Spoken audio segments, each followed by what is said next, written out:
Welcome back to Management Development Unlocked. I am pumped that you are here.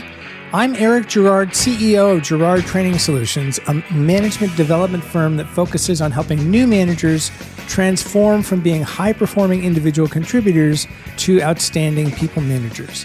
I also have an Amazon #1 best-selling book called Lead Like a Pro, The Essential Guide for New Managers. Today, I am delighted to have my friend Eloisa Marquez-Gonzalez with me. Eloisa taught me to roll that R. Eloisa, welcome to the show. Who are you and what do you do? Thank you, Eric. It's awesome to be here and we can chat live. And I'm Eloisa Marquez-Gonzalez. I am an operations strategist and advisor. And I really focus on helping green tech organizations design their operations, scale them, and once they have gone through the growth, streamline them. Because it's as you're growing,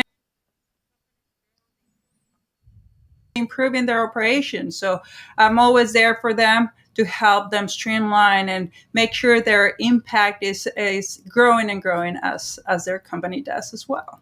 Awesome. Well, the reason why we're talking is because I recently got the bug, got really interested in solar specifically. And so today we're going to talk about innovation in the green tech climate critical sector. And I may squeeze in some questions about solar in there because I went to the American Solar Energy Society conference in DC, and I came back ready to put solar on the house and buy an EV right away. So that's why we're talking today. That, and you're just an amazing person, and I wanted you on the show. So there we go. Thank you. So I'm going to lob a softball at you first. I understand that you used to be a professional tennis player before you became an engineer. So tell us about that. That is correct. My first profession was to be a tennis player. I played for a few years in the professional circuit, and after it takes a lot of traveling, and I decided that I wanted to go back and get my engineering degree instead. I enjoyed tennis for more than 15 years. It's an amazing sport, and you get to meet amazing people. And but my journey was going to take me somewhere else, and it took me to engineering, and then here to now the climate space. And I'm excited to be here and excited to make a difference. So. Awesome. And you still do play tennis and pickleball now, right? Well, I play a little bit of tennis. With age, I happened to hurt my shoulder, and it was an age. I just happened to hurt my shoulder. So instead, I started playing pickleball. And at first, I was not sure, but I'm a curious person. So I thought, why not? I'll give it a try. And oh my goodness, I loved it. It just brought that adrenaline back to me. I just got excited. It was just great. And but now I do get to teach my kids tennis, and I'm seeing them grow as tennis players. And hopefully, I can get back into tennis myself and hit some balls. Oh, that's amazing! Cool. Yeah. Did you know that pickleball was invented here? It was omitted?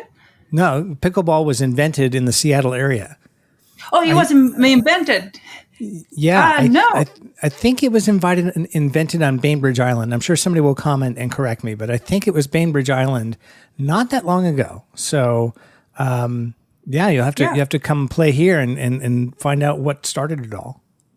I know. I didn't know that. Thank you for teaching me that. Sure. But definitely, yes, I definitely need to go to the Seattle area. So. Yeah, especially this time of year. It's gorgeous out. Well, nice. We digress. So our topic today, again, is innovation in the green tech climate critical sector. To begin our serious questions, can you tell us what innovation is? Well, innovation is really bringing in new ideas, making new ideas a reality, and making new products out of those ideas. But they have exponential value. They bring exponential value to those services, those things. So think about like the phone, because I'm a big continuous improvement person. I'm an operations person. I love continuous improvement. So there's a difference between continuous improvement and innovation. So think about the phone. When we had the landline, not to date myself, but we had the landline. I think I'm older than you. I can talk about landlines all day. So, but we had so we did continuous improvement. First, it was you had the cable that you had to pull across the room, and then eventually got to the wireless phone, and then you had your voice recorder on the same device. So those are all continuous improvement, the small incremental improvements to the same device. However, once the cell phone came, that was innovation, because it took the phone and brought out a completely new product that just revolutionized the way that we live. So the cell phone had nothing to do with the landline. You could go anywhere, and now everyone has a cell phone. So that is a good example of what's the difference between continuous improvement versus innovation.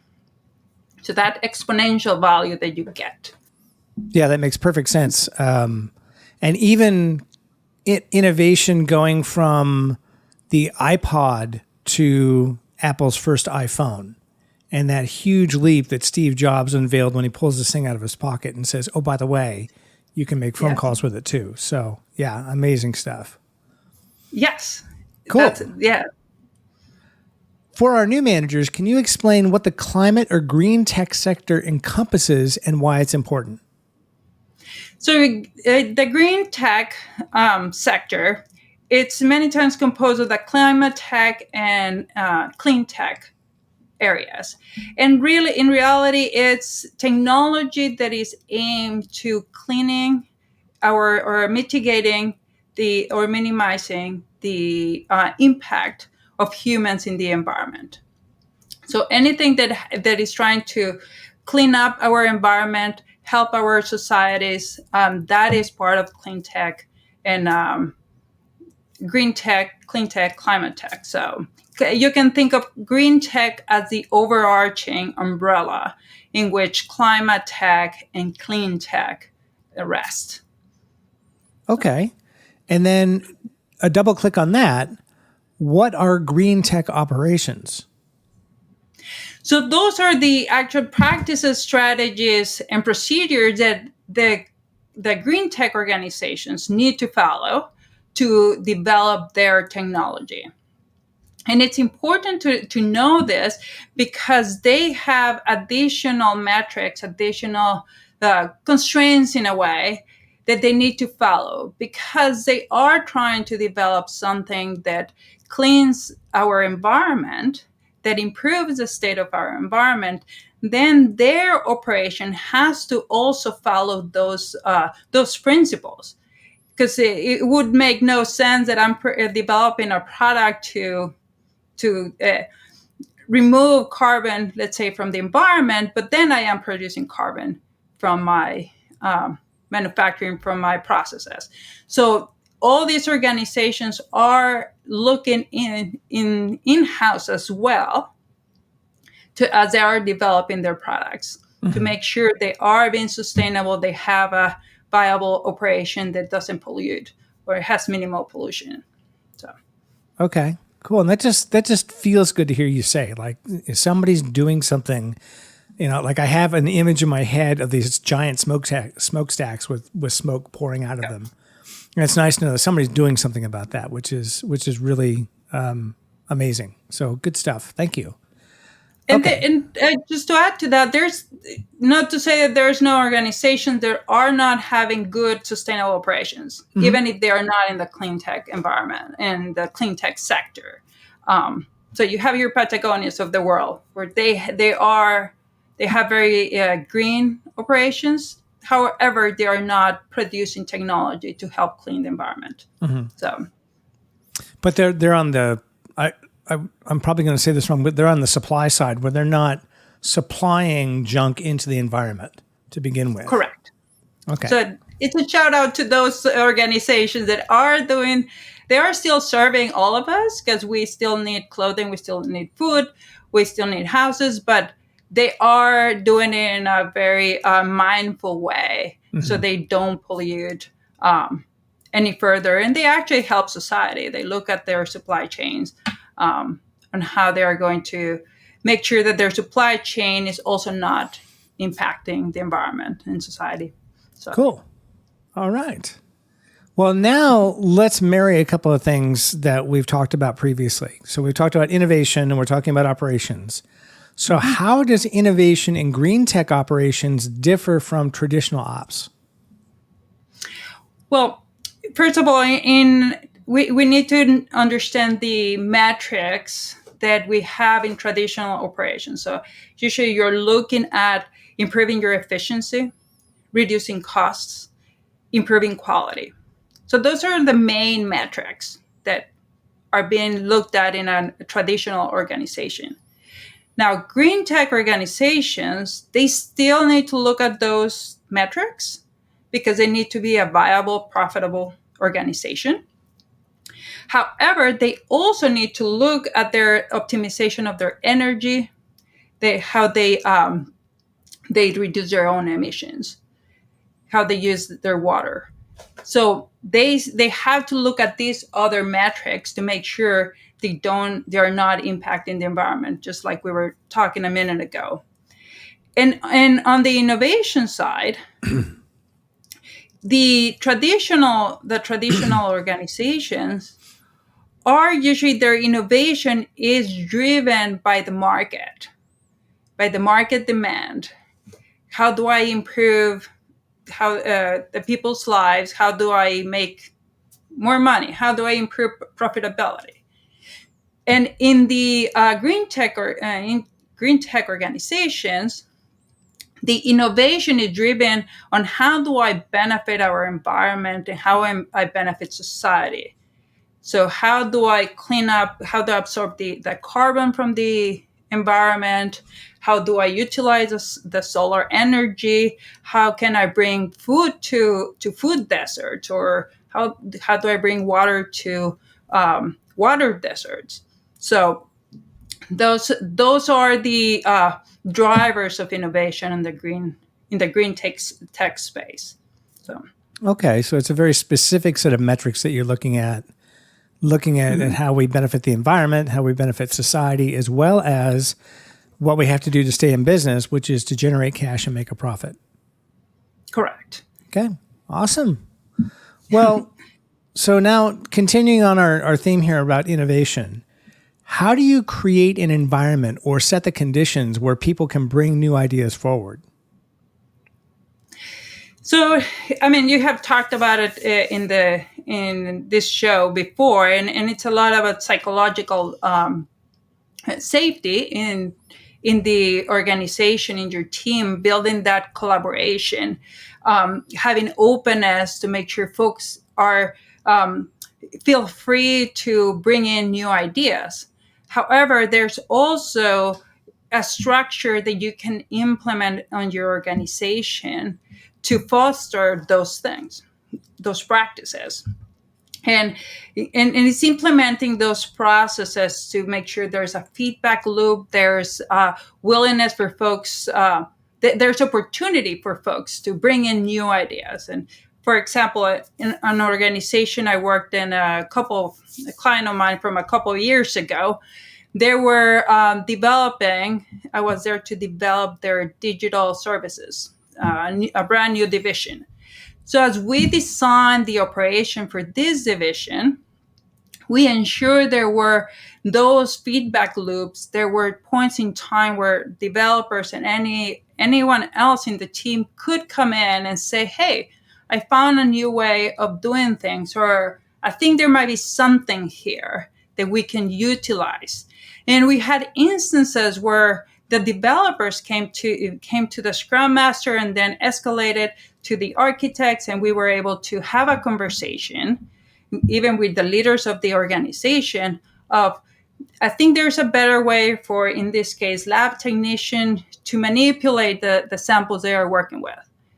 So this person was able to take their idea and work on it, dive further for a couple of sprints. We time box it. He found that it was a viable idea.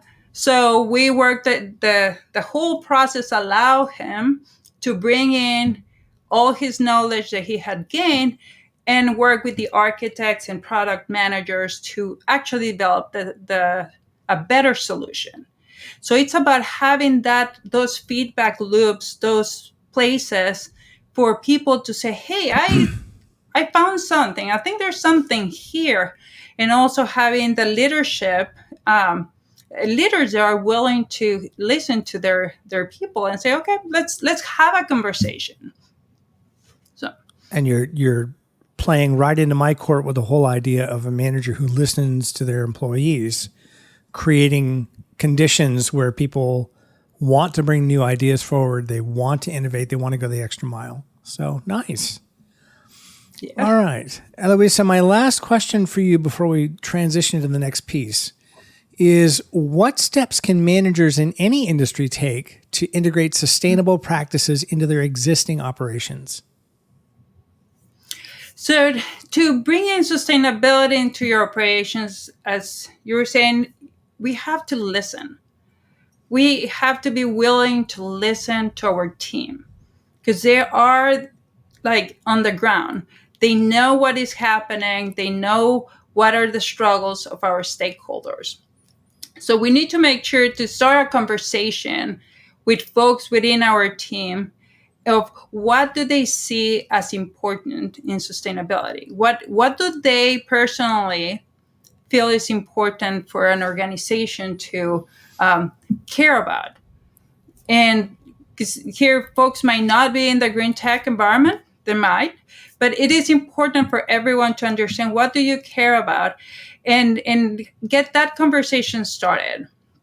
Then also it's important for you to understand what is the stand of your organization. Again, your organization might or might not have sustainable goals, might have a mission or might not. So it's important to ask that question. And maybe if they don't, you can actually start that conversation of how can we embed, how can we bring some sustainability, what's important for the organization in regards of our impact to the environment, in regards to the impact to society where we work. And then you can also assess the processes that you control. So what you do, what are the impacts that your environment, that your processes are having, that your work are having. So that's how you start looking at ways to improve your impact on others, internal and external. So. Excellent. I love the focus on both internal and external, and the whole idea of starting with a conversation and let's just talk about what's important to us. Because every business has fundamental goals. They want to get bigger. They want to make more money. But can we do that in a way that doesn't completely trash the environment in the same way, in the same time? And can we have a conversation about that? Exactly. Nice.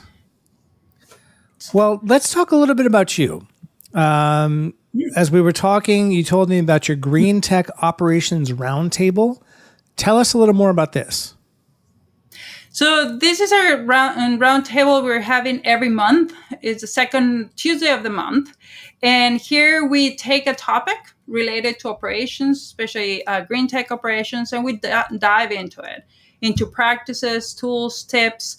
And we also answer questions that the audience might have. You can send your questions ahead of time, or you can just unmute right there, and we will discuss them. It's a group. So it's 1 hour, 60 minutes. So we are very, we are going to go in, no fluff. Just let's go in and solve some problems. So everyone is invited to join us. Outstanding. Good deal. Well, thank you for that. Okay. Do you have a question for me? This is a new segment on the show where I'm flipping things around and letting you ask me a question. So do you have one for me? Oh, yes. Green tech and climate critical solutions. I mean, we are charting the unknown. We are trying to do things differently.